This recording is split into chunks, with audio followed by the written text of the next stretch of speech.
Let's look at the relationship between the United States and Israel. This relationship has always been very close and it's been getting a lot of attention recently.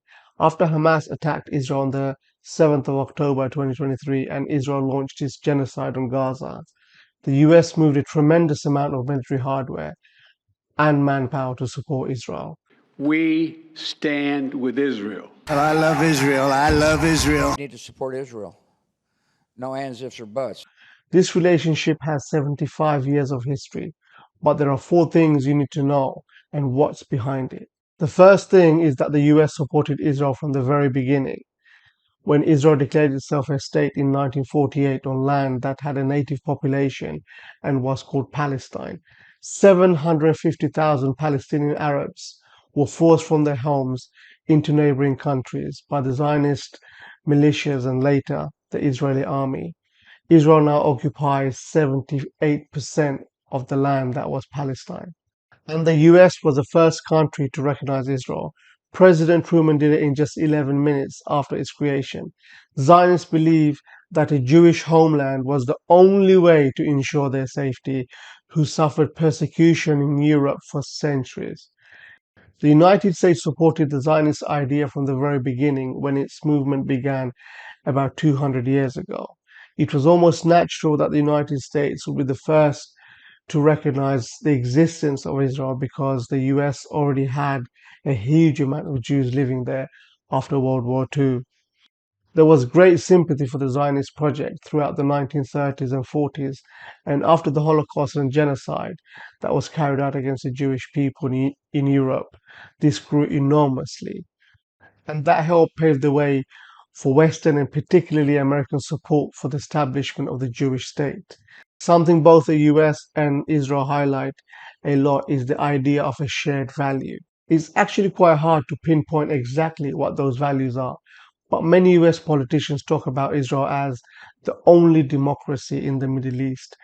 A lot of people might criticize this idea as both countries were created forcefully by displacing the native population and taking the land. But whatever you think about that, it's narrative both countries like to emphasize. They seem to feel that they have an alignment of values that perhaps the United States doesn't feel with nations in the Middle East, as the people there are Muslim and brown, and I think that's something that draws them together.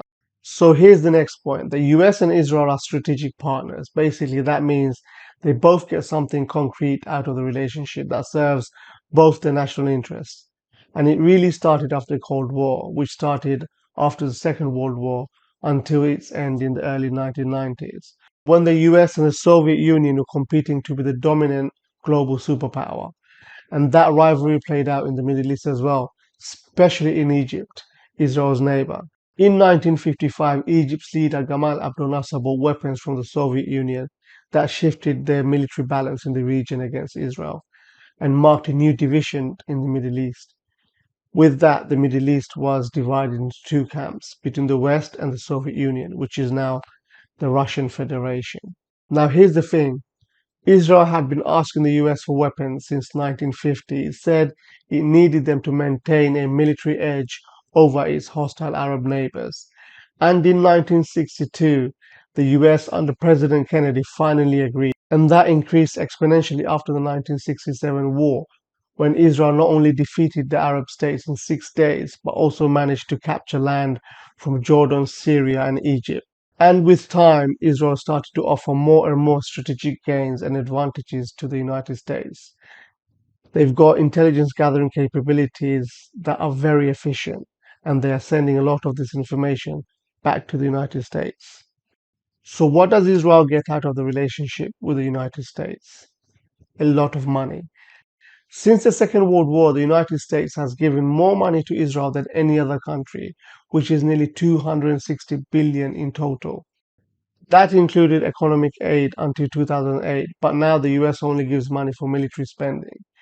Israel gets 3.8 billion a year as part of a deal signed by President Obama. These American taxpayer dollars have helped Israel build one of the most powerful militaries in the world, with the latest American fighter jets and an advanced missile defense system called the Iron Dome. But one important thing to know about the money that is given to Israel is almost all of it has to be spent in the US. The Americans essentially give Israel money to buy American weapons. And this military aid doesn't have any conditions attached to it in terms of how the weapons are used. They don't even use the aid to pressure Israel into any of its policies, like how it treats the Palestinians, for example. Israel is given a blank check with regard to the military hardware, the technology, the resources that the United States provides. There is absolutely no scrutiny. Let me explain this blank check approach. While some of it comes down to domestic US politics, where generally being pro Israel pays off politically, one way to look at it is by looking at public opinion on the Israeli and Palestinian issue. The sympathy for Israel is consistently higher than the sympathy for Palestinians. Something to consider is that 90% of the voters in the US are evangelical Christians. They make about 30% of the US population, and they are overwhelmingly pro Israel. For them, Israel is not a political issue, it's a religious issue. They believe Israel is the only nation on earth that is created by God, and the Jewish people are God's chosen people. And that if they return them to Israel, a rupture will happen on earth, which will lead to an Armageddon, and Jesus will come down. I'm talking about millions and millions of people who believe that what is written in the Bible is pure truth, and they don't care if there is a war or genocide for that to happen. Another element in the US political support for Israel is the influence of pro-Israel lobby groups like the AIPAC.